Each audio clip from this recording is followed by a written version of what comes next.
இன்னைக்கு யாரெல்லாம் கோடீஸ்வரன்? பொருளை விற்கிறவன் தாங்க கோடீஸ்வரன். பொருளையும் சேவையவும் எவன் விற்கிறானோ அவன் தான் கோடீஸ்வரன். ஆனால் நாம் என்ன நினச்சிட்ருக்குறோம்? படிப்பு, திறமை, அதை விற்றுட்டு நம்ம சம்பாதிக்கணும், நம்ம வாழ்க்கை நல்லா இருக்குன்னு நினைக்கிறோம். இல்லைங்க, பொருளை விற்கிறவன் தான் கோடீஸ்வரன். அப்போ பொருளை விற்கணும், ஒரு வியாபாரம் பண்ணணும்னு சொன்னால் மக்கள்கிட்ட போகணும், மக்களை சந்திக்கக்கூடிய ஒரு பழக்கத்தை நம்ம உருவாக்கணும். நம்ம இன்றைக்கி காலையில் எழுந்திரிச்சு பிறந்ததுலேருந்து ஒரு குடும்பம், ஒரு வட்டத்துக்குள்ளேயே நம்ம பழகிட்டு வர்றோம். இந்த இன்னைக்கு நான் சொல்கிறது என்னென்னா, மக்கள்கிட்ட எப்படி நம்ம இன்ட்ராக்டிவ் பண்ணுறது, எப்படி பழகிறது, யாரெல்லாம் மக்களோட பழகி மக்களை தன்னுக்கு சாதகமாக ஒவ்வொரு விஷயத்திலும் பயன்படுத்திக்கிட்டாங்களோ அவங்க வாழ்க்கை தாங்க உயர்ந்திருக்குது. இன்றைக்கி ஒரு வியாபாரத்தில் பாருங்கள், ஒரு 100 பேரை வேலைக்கு வச்சு அந்த 100 பேருடைய உழைப்பு மூலியமாக ஒருங்கிணைச்சு ஒரு தொழில் செய்கிறவங்க கோடீஸ்வரங்க. ஒரு எல்லாத்துக்கும் தேவையான ஒரு பொருளை தயாரித்து அதை எல்லாத்தையும் பல லட்சக்கணக்கான மக்களை பயன்படுத்த வைக்கிறவங்க ஒரு மிகப்பெரிய கோடீஸ்வரங்க. ஆனால் நாம் என்ன நினைக்கிறோம்? நான் எப்படியாவது உழைச்சி கஷ்டப்பட்டு நான் வாழ்க்கையில் முன்னேறிடுவேன். இல்லைங்க, நம்ம படிப்புங்கிறது ஒரு நாலேஜ். அதை தாண்டி மக்கள்கிட்ட பழக கற்றுக்கோங்க.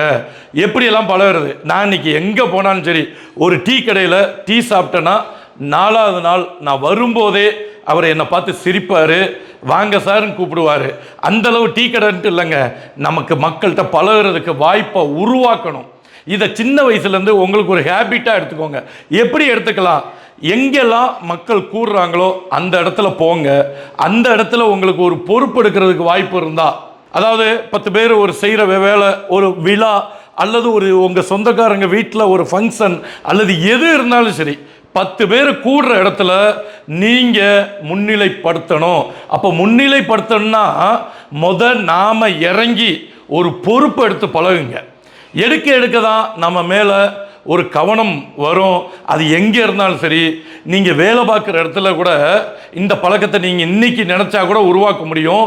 உங்கள் வேலையில் கூட உங்களை மக்கள் ஈர்க்கணும், மக்கள் உங்களை நோக்கி திரும்பணும்னா அந்த வேலையை கடமைக்கு செய்யாமல் அந்த வேலையை மற்றவங்க செய்கிறத விட நான் செய்கிறேன், நான் பெஸ்ட்டாக செய்கிறேன் அங்கிற முன்னெடுத்து போகக்கூடிய அந்த பொறுப்பெடுக்கக்கூடிய குணத்தை நீங்கள் உருவாக்குனீங்கன்னா உங்ககிட்ட மக்கள் எல்லாரும் உங்களை விரும்பக்கூடிய பழக்கமாக உங்ககிட்ட மாறும்.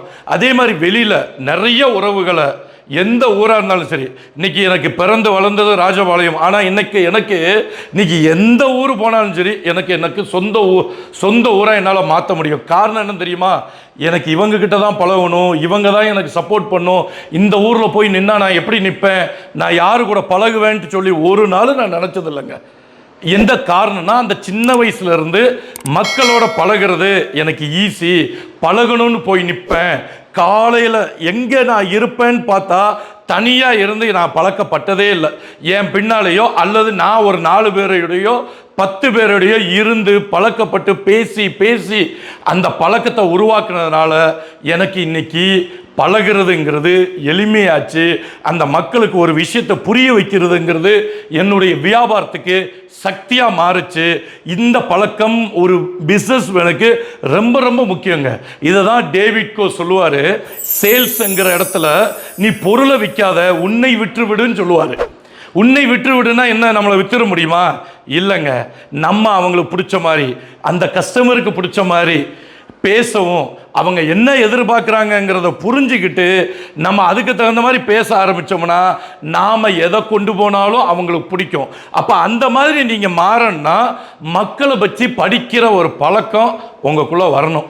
இதுக்காக போய் காலேஜில் படிக்க முடியாது, தியரியெல்லாம் படிக்க முடியாது. பழகுங்க. கெட்டவனாக இருந்தாலும் பழகுங்க, நல்லவனாக இருந்தாலும் பழகுங்க. நீங்கள் நல்லவனாக இருங்க. உங்கள் கேரக்டரை யாரையோ பார்த்து பழகும்போது அந்த கேரக்டராக நீங்கள் மாறிடக்கூடாது. நான் நிறைய இடத்துல, சில இடத்துல தவிர்க்க முடியாத இடத்துல பாரில் தான் உட்கார்ந்துருக்கிறேன், ஆனால் எனக்கு அந்த பழக்கம் கிடையாது. சரிங்களா? அப்போ மக்களுக்கு பிடிச்சது நமக்கு பிடிச்சதுன்ட்டு ஒதுக்காமல் நமக்கு எல்லா கலவையும் வேணும்.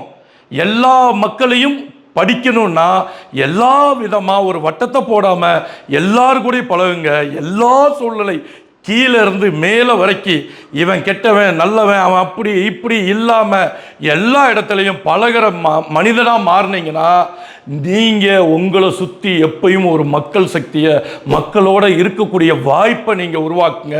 அது ஒரு பிஸ்னஸ்மேனுக்கு மிகப்பெரிய தகுதி. மக்களோட பழகிறது, கன்வின்ஸ் அப்படின்னு சொல்லுவாங்க. நம்ம கருத்தை கன்வின்ஸ் பண்ணுறதும், நம்ம செயலை அவங்கள செய்ய வைக்கிறத கன்வெர்ட் பண்ணுறதுக்கும் நமக்கு மக்களோட பழகக்கூடிய அந்த இயல்புத்தன்மை நமக்கு வரணும். அந்த இயல்புத்தன்மை ஏற்படுத்தணும்னா நீங்கள் மக்களோட இயங்கக்கூடிய விழாக்கள், திருவிழாக்கள், சந்தர்ப்பங்கள், ஒரு ஃபங்க்ஷன் எங்கெல்லாம் மக்கள் கூடுறாங்களோ அந்த இடத்துக்கு போய் பழகிறது. ஒரு மக்களால் இயங்கக்கூடிய தேட்டரில் போனால் கூட உங்களுக்கு அந்த ஒரு ஃப்ரீனஸ், மக்களோடு இருக்கும்போது அந்த இடத்துல நம்ம எப்படி நிற்கிறோம், அல்லது ஒரு திருவிழா நின்னா நம்ம அந்த இடத்துல எப்படி நிற்கிறோம், இல்லை நம்ம ஒரு தொழில் பார்க்குற இடத்துல 100 பேர் 200 பேர் இருக்கிறாங்க, நாம் மட்டும் அந்த இடத்துல தனியாக போயிட்டு வருவோம். ஒரே இடத்துல வேலை பார்த்துட்டு சில பேர்த்துக்கு நீங்கள் அங்கே தான் வேலை பார்க்குறீங்களா எனக்கு தெரியாது, நீங்கள் இங்கே தான் குடியிருக்கிறீங்களா எனக்கு தெரியாதுன்ட்டு இல்லாமல் எல்லாத்தையும் நம்ம தெரிஞ்சு வச்சுக்கணும், எல்லாரு கூட பழகணுங்கிற அந்த ஆட்டிடியூட் ஒரு பிஸ்னஸ்மேனுக்கு. ஒரு சாதனைங்கிறதே மக்களை வச்சு தான், சாதனைங்கிறதே மக்களை வச்சு தான்.